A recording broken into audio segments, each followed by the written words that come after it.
Well, he showed what he's got in big moments, the SEC championship game, how he played in the Sugar Bowl. But Matt DeBerry, Gunnar Stockton's got a lot on his shoulders coming up this fall. What's the biggest thing that Gunnar's got to get right in order for Georgia to be successful in 2025?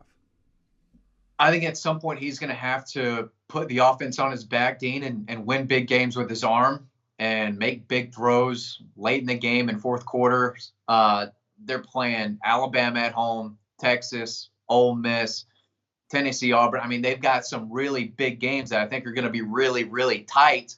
And at some point, Gunnar Stockton is going to have to say, okay, this is my time. I can make plays with my legs. No one's questioning my toughness, my grit, but I've got to make some big time throws here. And we saw him do that a little bit. I thought he made some great passes against Notre Dame. Some were dropped. That ball to Arian Smith down the sideline, I thought was a 5-star throw. So he's shown that ability, but he's going to have to do it a lot more in 2025, especially late in games and in tight ball games. Well, I've got your attention. Check out the link down below from our good friends at BetMGM.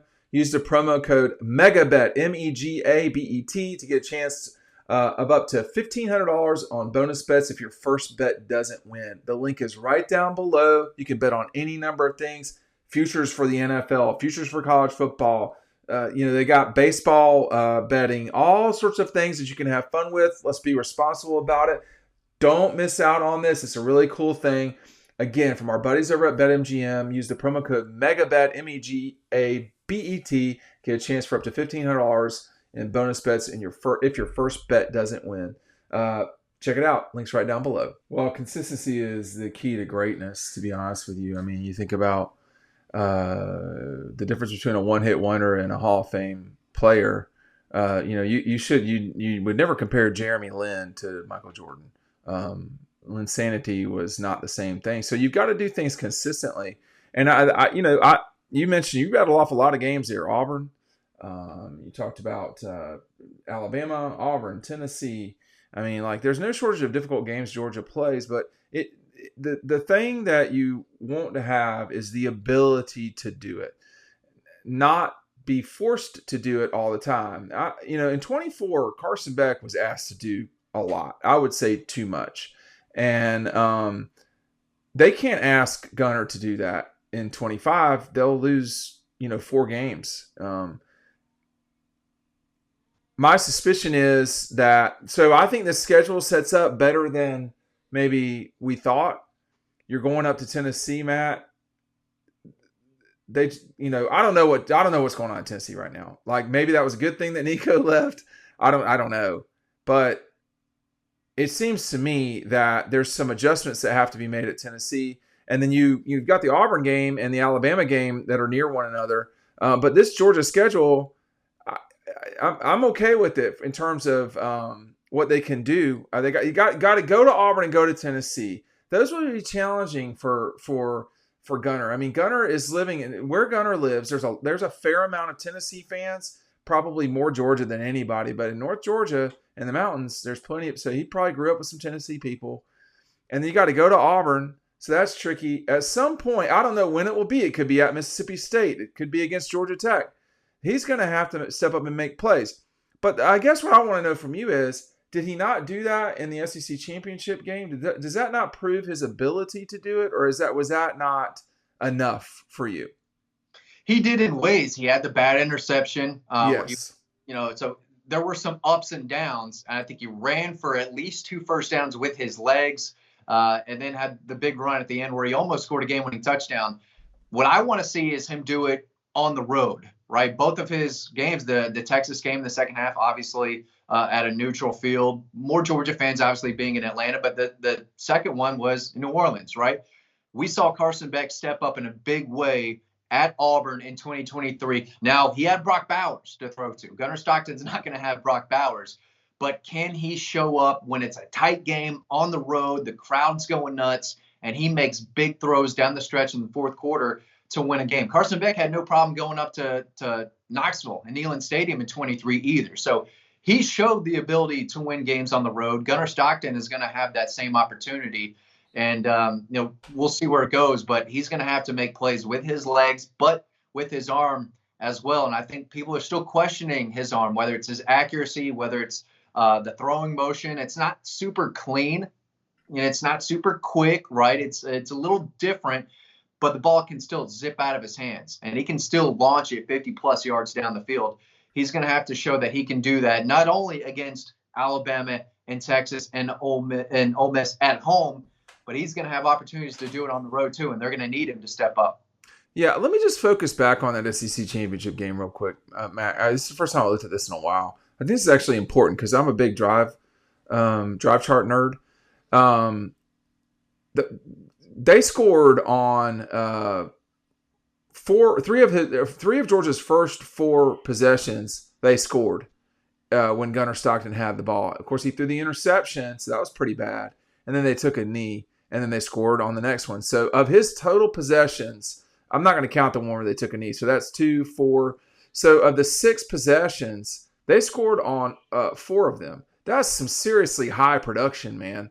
Now, one of those was set up by an interception, so it was a very easy a touchdown, I guess you could say. Or what was that? Did they score? No, they did not score a touchdown. They kicked a field goal.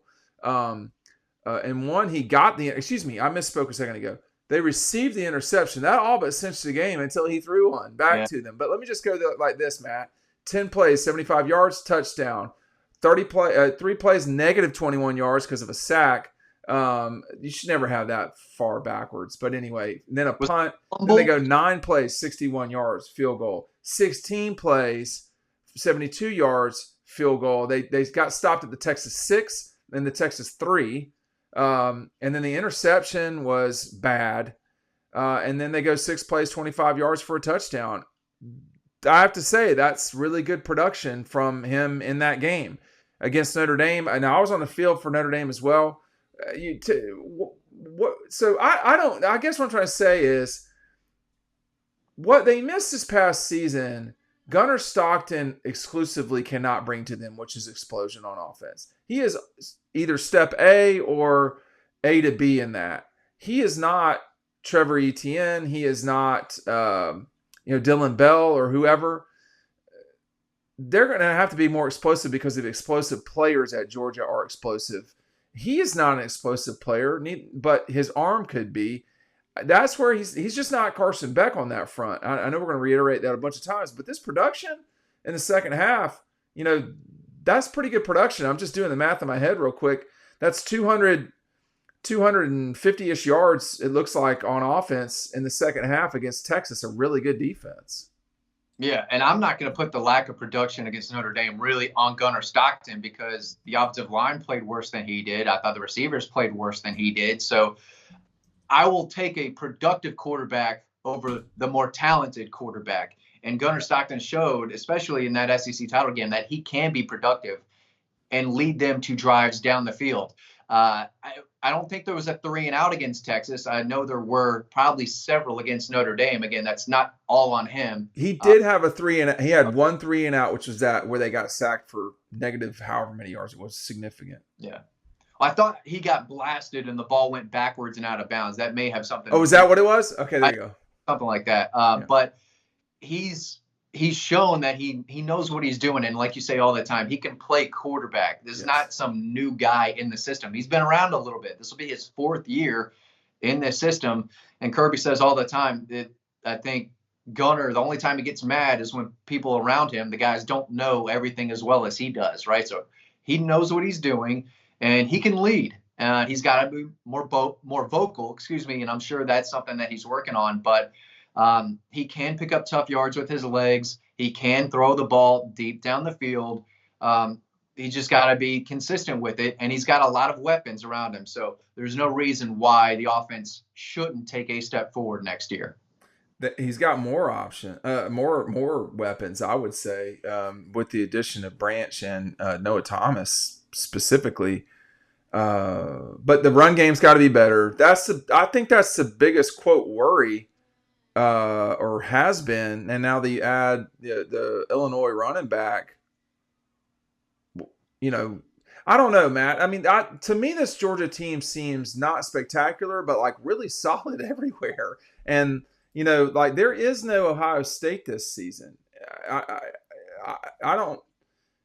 There's I no. Go ahead. no, I agree. There's no, going into last year, we said Ohio State, Texas, and Georgia. Those were what we thought were the three clear best teams. Now you could kind of say this team could be it. This team could be it. Georgia could be that team. I think it's just a little up more for debate this year. Yeah, I think it is too. And you're seeing the betting. I mean, Oregon, Georgia, really Penn State as well. But anyway, Ohio State, Texas, Georgia, Oregon, and Penn State are all within 200 of each other in terms of the betting markets. I mean, it's just very tight. And then it falls off a cliff before you get to Notre Dame. Notre Dame has an extremely easy schedule to me, in my mind. But what did you What shaking your head for? Go ahead. they always do.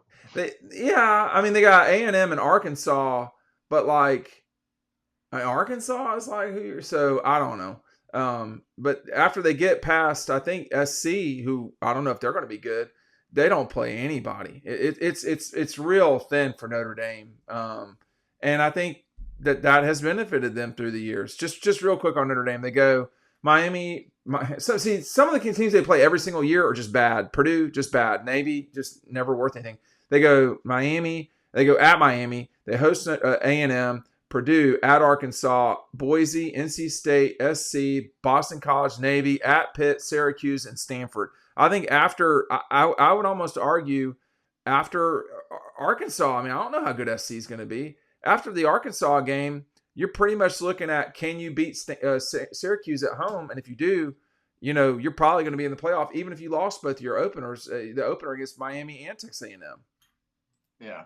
So, but I think for Gunnar, that was the last team he played. Moving forward, the next team he plays will be, not great, Marshall. But I think that's the question, Matt, is what does Gunnar have to do moving forward to really have success at Georgia? I think we'll explore that in the comments down below. Thanks for watching.